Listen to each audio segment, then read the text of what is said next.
À la fainéant, pas toujours très attirant, fatigué comme fatigant, et le plus souvent nonchalant. Il y a aussi la féroce qui fait peur à tous les gosses, en faisant un peu de l'homme à la fée carabosse. Il était une fois la féerie, sûrement la plus aguerrie, quelle que soit ta maladie, dans toute baguette elle te guérit. Il y a aussi la féline, le contraire de la câline, plein d'énergie comme l'alcaline.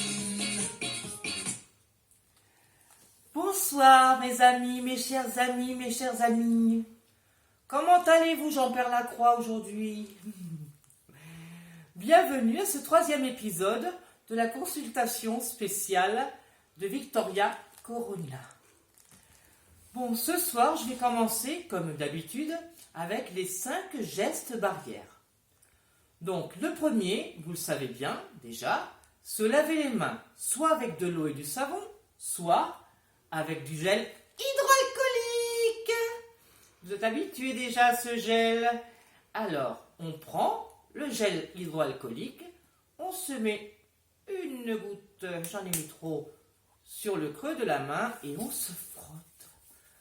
On se frotte. On se frotte. J'adore cette odeur.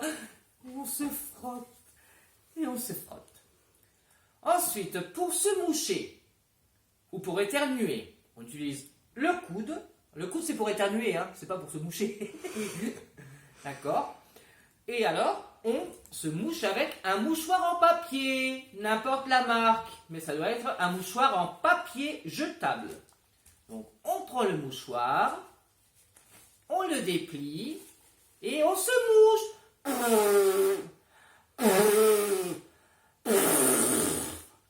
Une fois qu'on s'est mouché, pas la peine de regarder l'intérieur, c'est ce que je fais d'habitude, mais il ne faut pas le faire. Hein. Donc, on le prend, on fait une boule sans s'en mettre partout dans les mains, bien sûr. On fait une boule et on le jette à la corbeille ou à la poubelle. D'accord?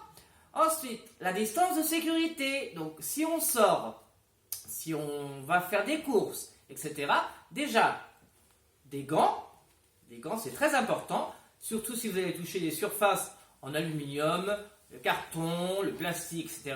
C'est là où les postillons restent le plus souvent, où se maintient le virus plus longtemps. Donc, si on utilise des gants, déjà, on évite d'être contaminé. D'accord? Ensuite, la distance de sécurité d'1,50 m entre chaque personne. Donc, dans les magasins, il y a des marquages, il faut les respecter. C'est pour notre sécurité et pour la sécurité des autres aussi. Il faut être solidaire. D'accord? Et bien sûr, bien entendu, on évite les embrassades et se serrer les mains. Ça viendra. Le gouvernement a annoncé un confinement jusqu'à fin avril, début mai. Espérons, si on respecte tous les consignes, ça ira mieux et on sortira enfin de chez nous. Et moi, je deviendrai folle d'ici là. Mais bon, il n'y a pas de souci. Il n'y a pas de souci. Excusez-moi, j'ai la croix qui descend. Hop, je la remets à sa place. Voilà. Bon, aujourd'hui, nous allons commencer nos conseils coquins avec le Corona Sutra. Alors, vous connaissez tous le Kama Sutra, bien sûr. Il y a beaucoup de positions. Donc, c'est des positions sexuelles. Donc, comme on est confiné, il faut bien qu'on s'amuse un petit peu. Alors, on va pratiquer le Corona Sutra, donc, qui m'a été transmis par un contact, par un ami, que je ne vais pas, c'est monsieur BP, d'accord, et par madame SB. Donc, ils m'ont transmis cette information et moi, je vais vous la partager. Aujourd'hui, on va commencer par la première position du Corona Sutra que j'ai dénominée la brouette invertie. Alors, nous avons mon staff qui est toujours volontaire pour cela. Donc, on va montrer la première position de la brouette invertie. Alors, comme vous le voyez, il y a des jolis pieds, n'est-ce pas? Donc, les jambes de la dame se situent sur les épaules de monsieur.